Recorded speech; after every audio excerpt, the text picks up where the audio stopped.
Devahuti was so beautiful that her toenails appeared just like pearls. And she scratched the ground, it appears as if the pearls had been thrown on the ground. When a woman scratches the ground with her foot, it is a sign that her mind is very disturbed. These signs were sometimes exhibited by the gopis before Krishna. The gopis came in the dead of the night and Krishna asked them to return to their homes.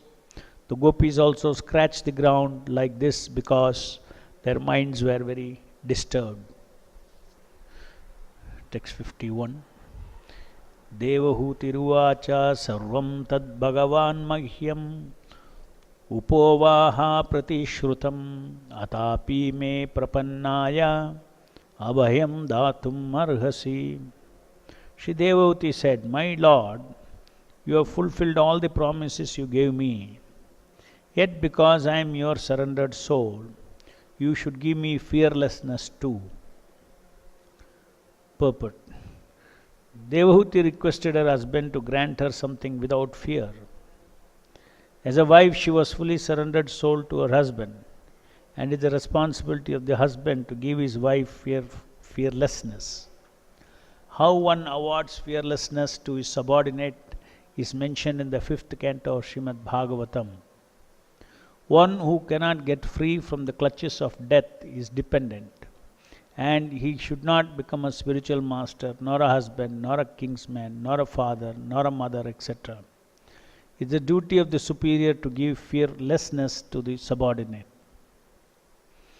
To take charge of someone, therefore, either as father, mother, spiritual master, relative, or husband, one must accept responsibility to give his ward freedom from fearful situation of material existence.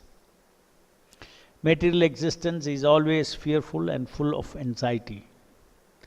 Devahuti is saying, "You have given me all sorts of material comforts by your yogic power, and since you are now prepared to go away, you must give me your last award so that I may get free from this material conditioned life." So when Devahuti saw that her husband was about to leave home, at heart she was agitated and distressed. Even though externally she was suppressing her tears and was speaking in charming accents, "My Lord, you have fulfilled all promises you gave me, yet because I am a surrendered soul, you should give me fearlessness too." So, especially being a woman, within the society, the element of protection is built in, at least in the Vedic society. The social system builds in protection for women. Not only for women, human life is a journey meant for self-realization. And everyone who is member of the human society, whether he is a Brahmana, Kshatriya, Vaishya, Shudra, all of them needs protection. Because the material nature is very fierce, and different kinds of Adhyatmik, Adibhautik, Adidaivik kleshas are always there. And they actually interfere with the journey of self-realization. If somebody is constantly in fear, if a person is constantly in the mentality of shortage and shortage, then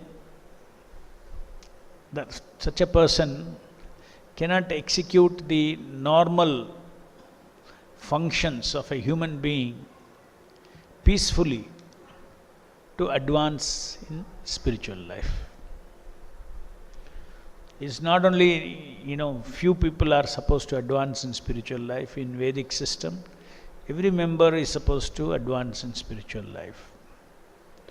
So that is the reason why in the Vedic system, the Kshatriya's duty is actually to give protection to everybody. The king has to give protection to the entire citizen. The king has to ensure that everybody has their needs. And the king also has to ensure that one does not snatch away somebody else's, what is due to someone else. So protection does not mean only providing. From the Kshatriya's point of view, protection means protecting someone being attacked unfairly by somebody else.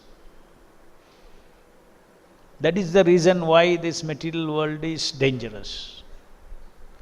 Because this material world or the material body's nature, even if somebody is in the spirit of self-realization, the nature of the body-mind system, material body-mind system, is that it is self-centered and it is selfish. So the nature of the body and the mind is left to itself, it is like an animal. Might is right. That is what rules in the animal kingdom. So a Kshatriya's duty is to ensure that that does not happen in the human society.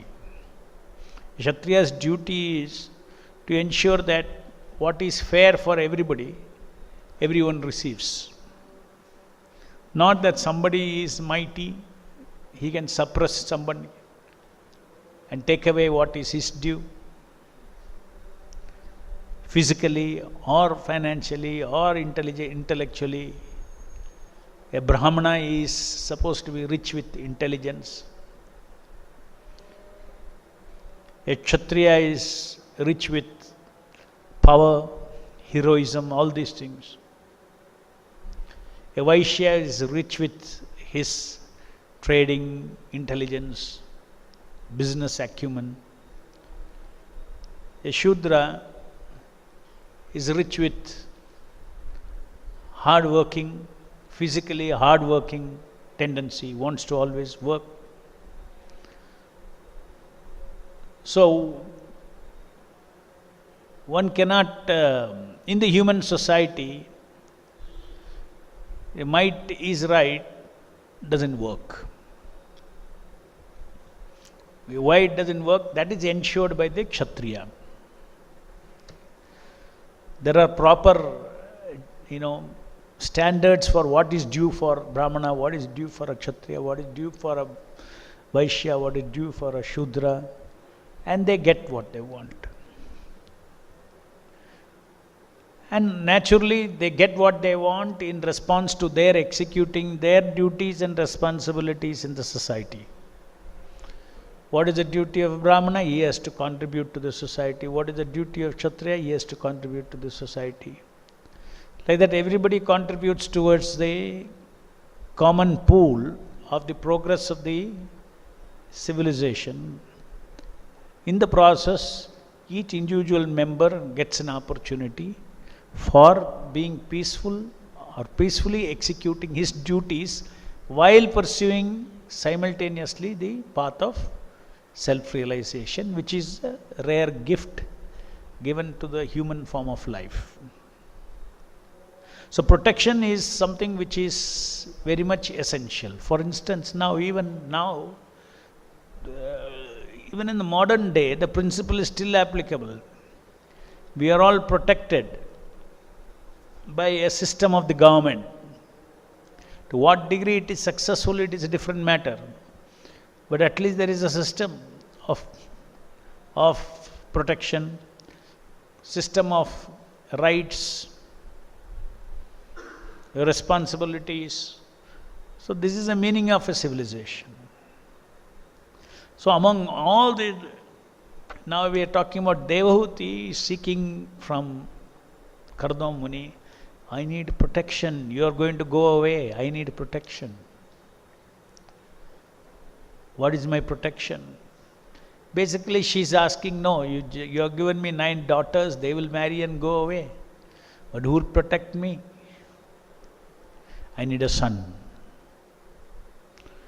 That is her desire from Kapila, from Kardama Muni.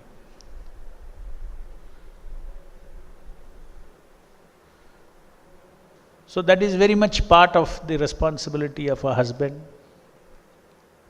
to give a son and then leave the wife and then go for Vanaprastha.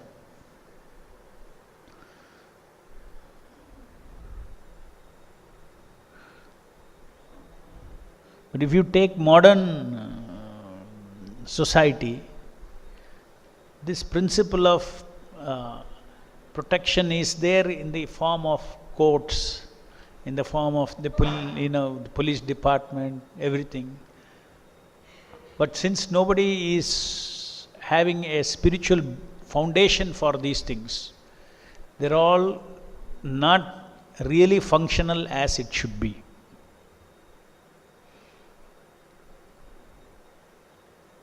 In different places, there are parts of this world, there is absolutely no protection at all for women.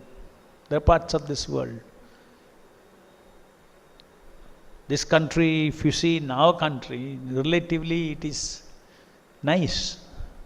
There are crazy places in this world that you have no stability at all. You don't know what is your tomorrow. So what happens to such a situation? Even a human being is like living like an animal. Even human being is living in constant fear of his existence. Tomorrow what I will eat, what shelter I will get. Take war-torn places. Ongoing war is happening. There is no stability at all. Men and women, no stability at all. That is also life. This is karma, bad karma.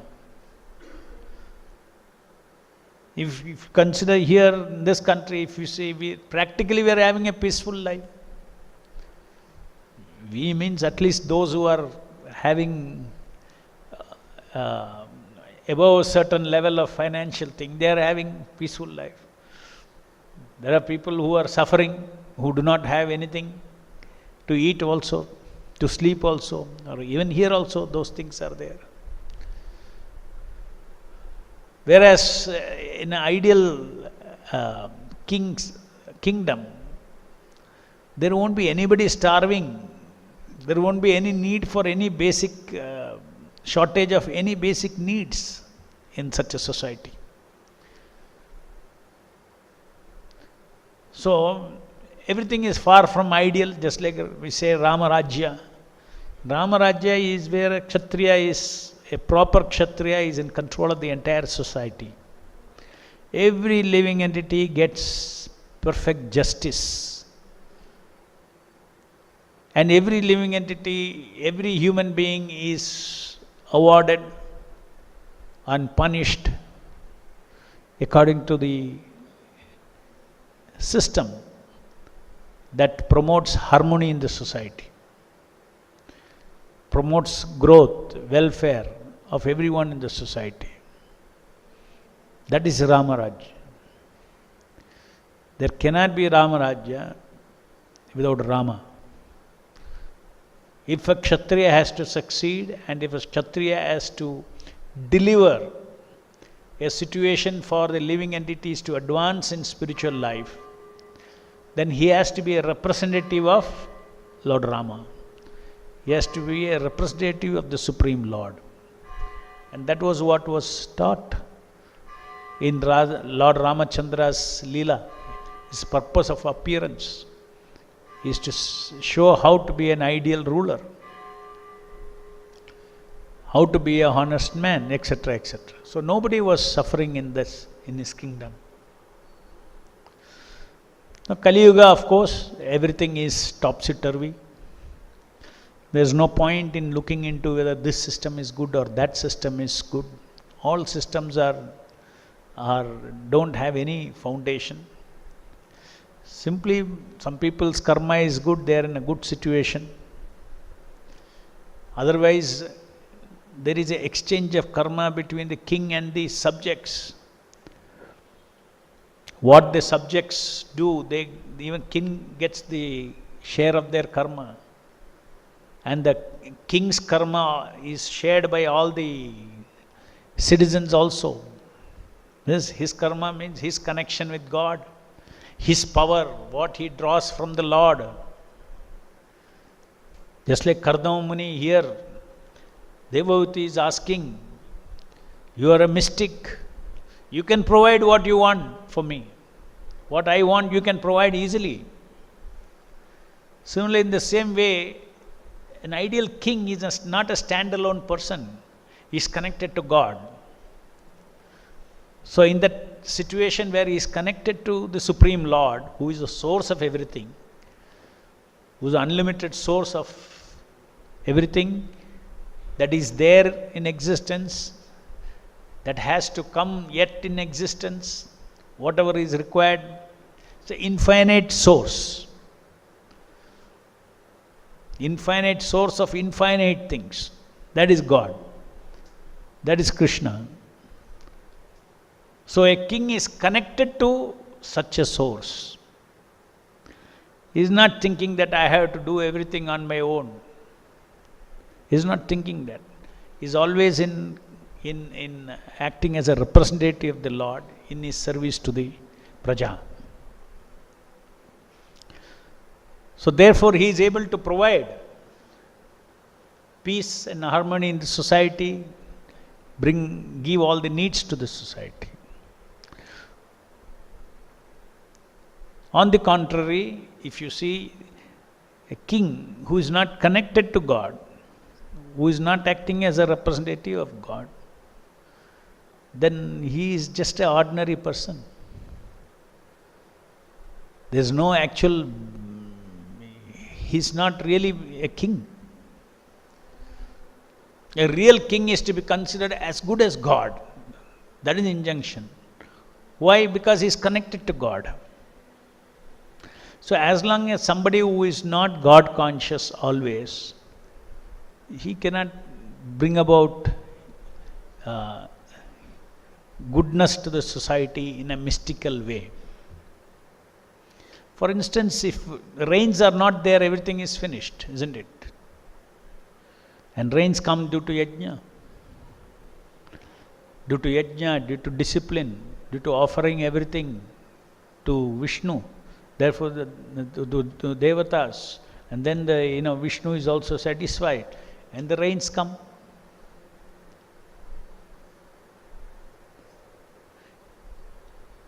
Everything may be there.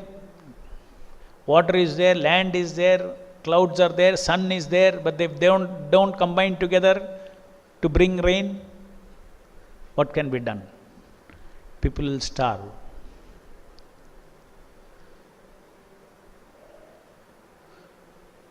So how they combine together? There are laws. There are higher laws. Those laws the king knows, and he ensures that in the kingdom there is homa, there is yajna, there is all the activities that are required as per the system of the design of the creation. All those things, he governs all those things. Then people are living in prosperity. So some kind of in this age, whoever is having some peace and happiness material, it's all very short-lived. In the sense, short-lived in the sense, it's not as an element in the society, human society today.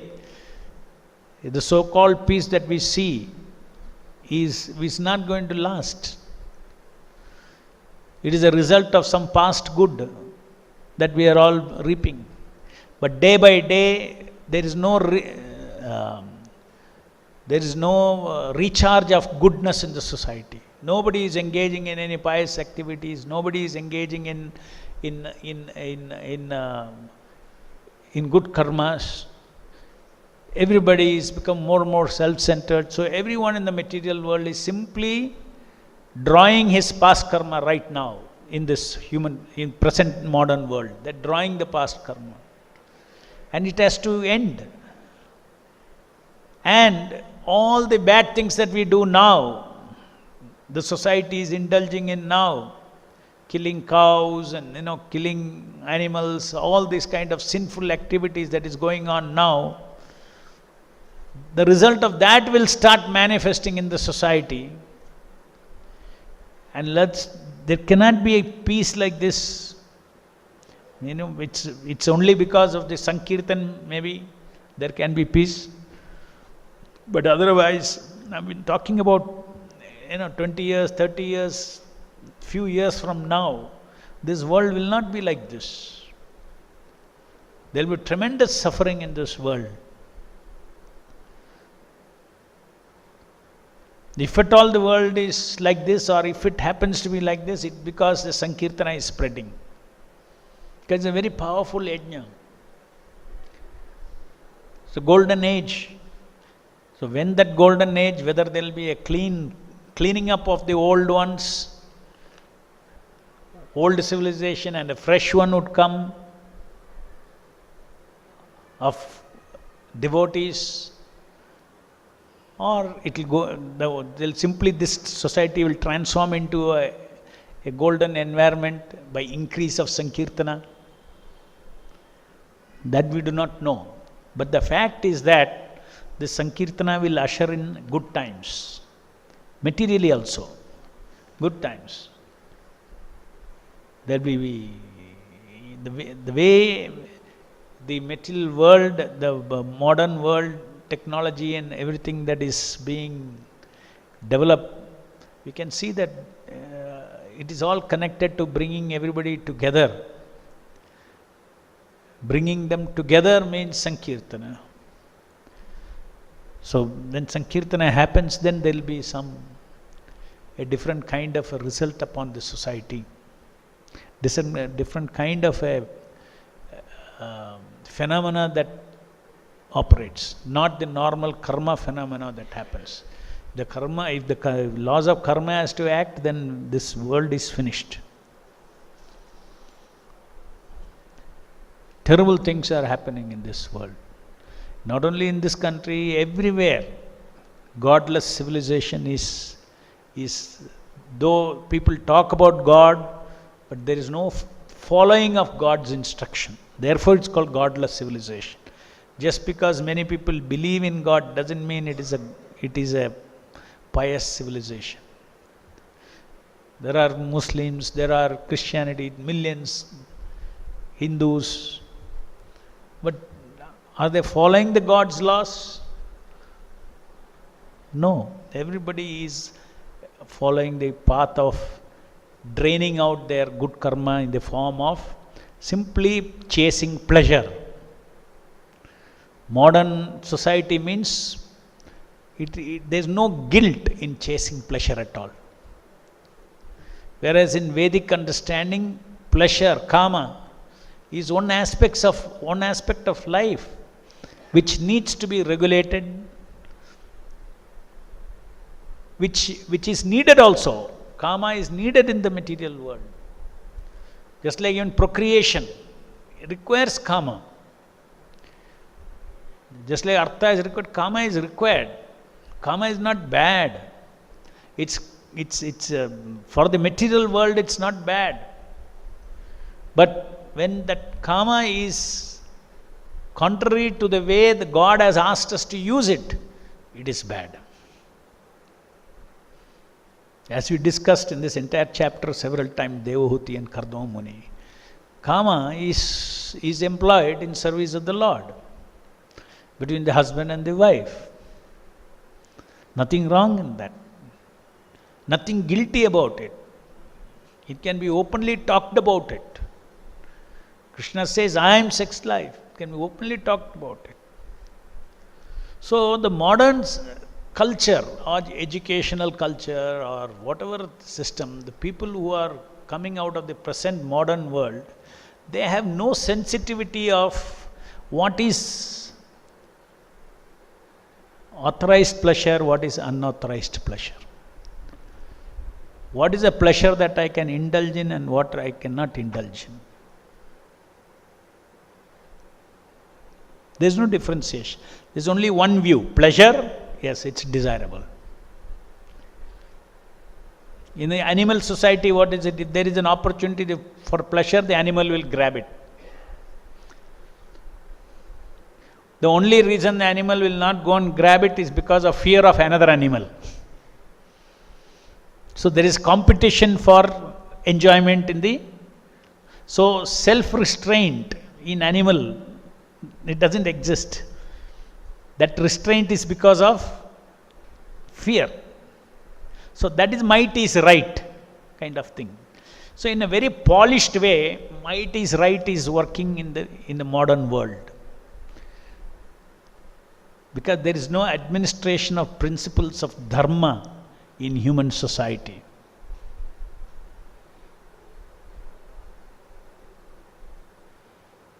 There is no administration of the principles of dharma. First of all, the leaders don't believe in the principles of dharma. They don't believe. So where is the question of administering those principles?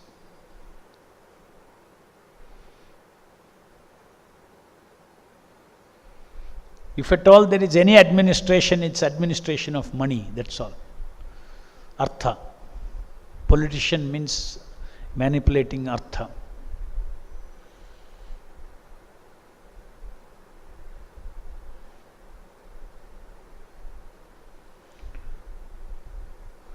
So fortunately, by the mercy of incarnations of the Lord, Chaitanya Mahaprabhu, and his mission through Srila Prabhupada, they bring forth these principles and awakening of these principles in the human society by association of the holy name, etc. And therefore there is some kind of a hope for us. Otherwise it's a horrible, Kali Yuga is a horrible place for self-realization. Horrible situation.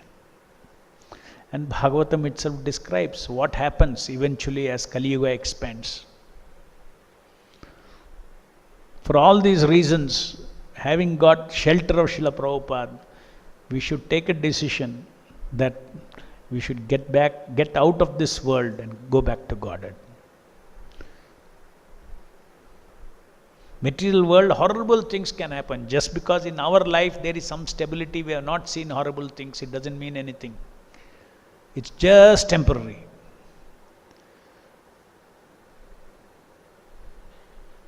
Illusion is always, it will remain like this. All of us, even, let's say even a simple war is declared between India and Pakistan, or India and China. The so-called stability of the entire country is gone.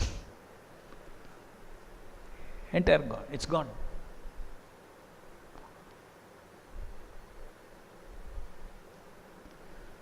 So, Hare Nama eva kevalam, kalo nastyeva gatiranyata. There is the only hope for this Kali Yuga. Simply chant Hare Krishna, promote Sankirtana. That yajna will bring in whatever we need to, in spite of all the negative things, in spite of all the obstructions of Kali Yuga. Asti eko mahaguna. One particular good thing that is there is move your tongue and chant Hare Krishna. Kirtana deva Krishnasya. Just do this. That faith we should develop. No faith in anything else. We cannot have faith in anything else. Absolutely no faith. In a moment, everything will be topsy-turvy. So if you develop attachment to chanting Hare Krishna Mahamantra, if you develop attachment to Sankirtana, then that is something that can counter all the ill effects of Kali. Any questions?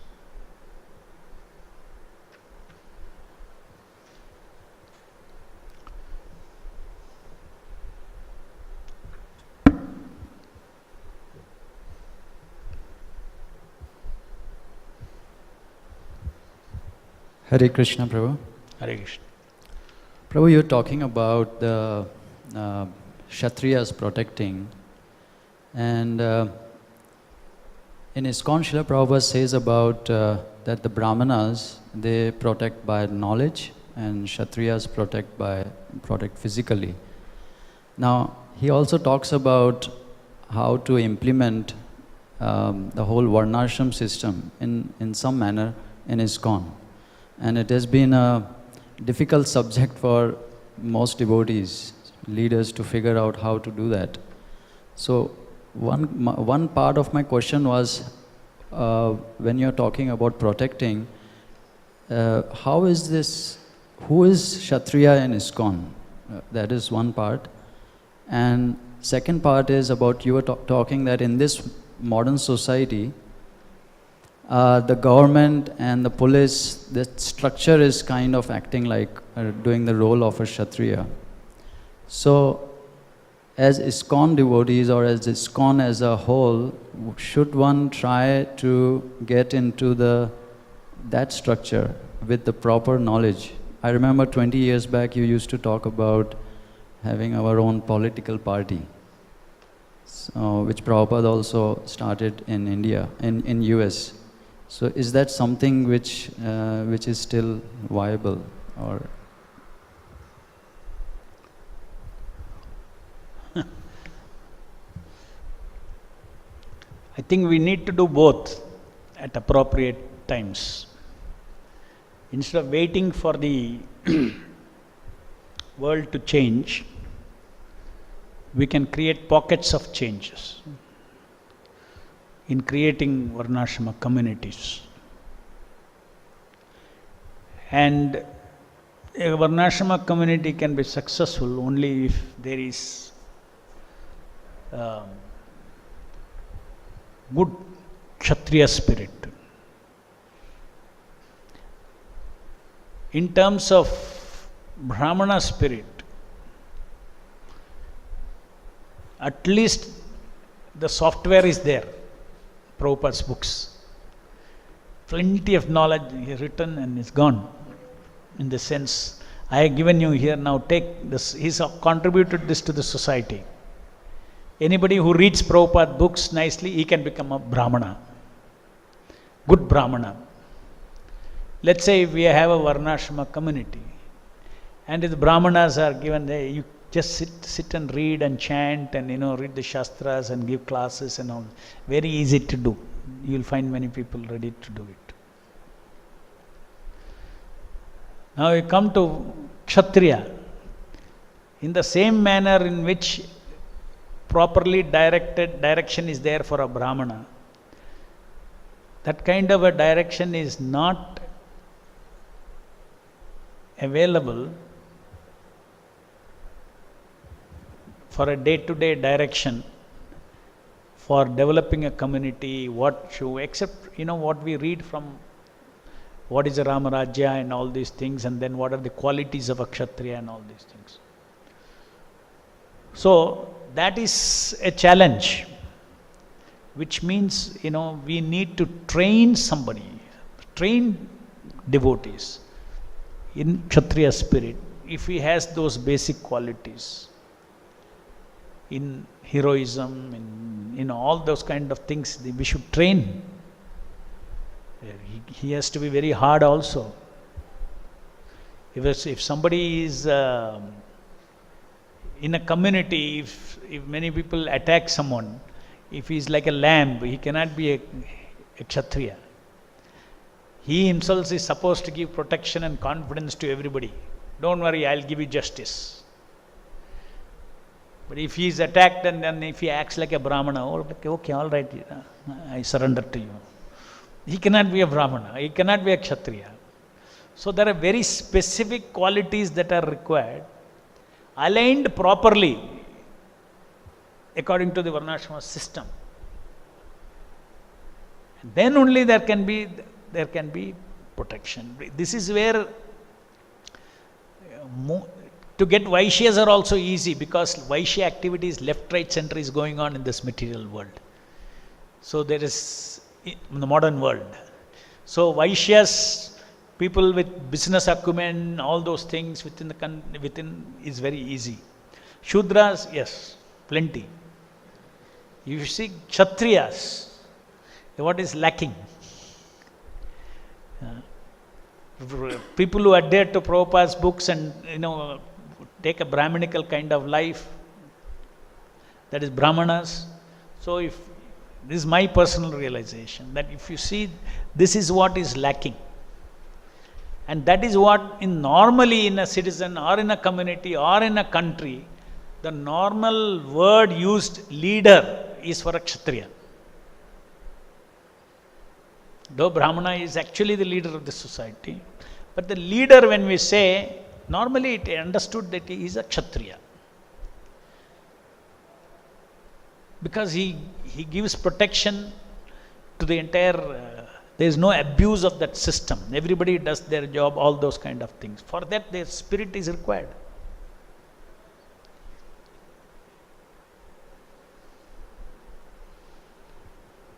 Only then a human society. Because the reality is that there will be always people who will break the law. The reality is that there will be always people who will trample on others' rights. Selfishness is like that. So keep selfishness of each individual within its boundary while practicing Krishna consciousness. That means there is a force of the mind and the body, yantra, and there is a path for the spirit.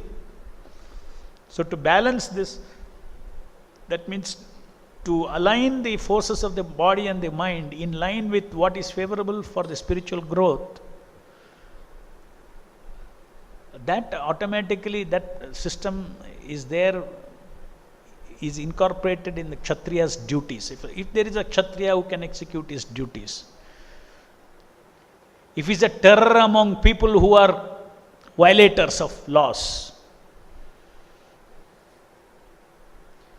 if he is endearing to the people who are followers of the laws,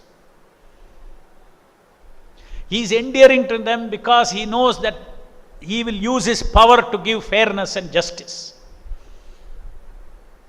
These are all natural psychology. Everybody will follow that leader. They will follow that leader. If you don't have power and heroism, you cannot be a Kshatriya. So we need to have that power consciousness and Kshatriya heroism consciousness in service of the Lord. It's a role play. In service of the Lord, it has to be there. If you don't want to feel that, if you don't feel that, then you can't be a Kshatriya. You can maybe a Brahmana, you can guide somebody who is a Kshatriya. You cannot be a Kshatriya. So that is required. So as far as the entering the present government is concerned, yeah, that is one way. That is also, when Lord only has to guide. There's such a complicated system. If something like that has to happen, it's a very slow change. But one thing, if we can show pockets of successful administrations, pockets of happy people, that is real preaching. Not that, we go and want to create a Varnashrama system and then go and sample everybody in that community. Everybody is unhappy. What are we doing? Is it a Varnashrama society? Simply Prabhupada said, okay, grow your own food. You go grow your own food, and everybody is fighting with each other like cats and dogs. And then, okay, this is a Prabhupada's Varnashrama project. It doesn't work like that. It's a human social system which delivers peace, happiness, confidence, security to everybody, and they execute this. This is very important. In these lines, these kind of inputs, how to give to Varnashrama community is a challenge that we need to do it. Jai Grandaraj Srimad Bhagavatam ki jai, Jagat Guru Srila Prabhupada ki jai.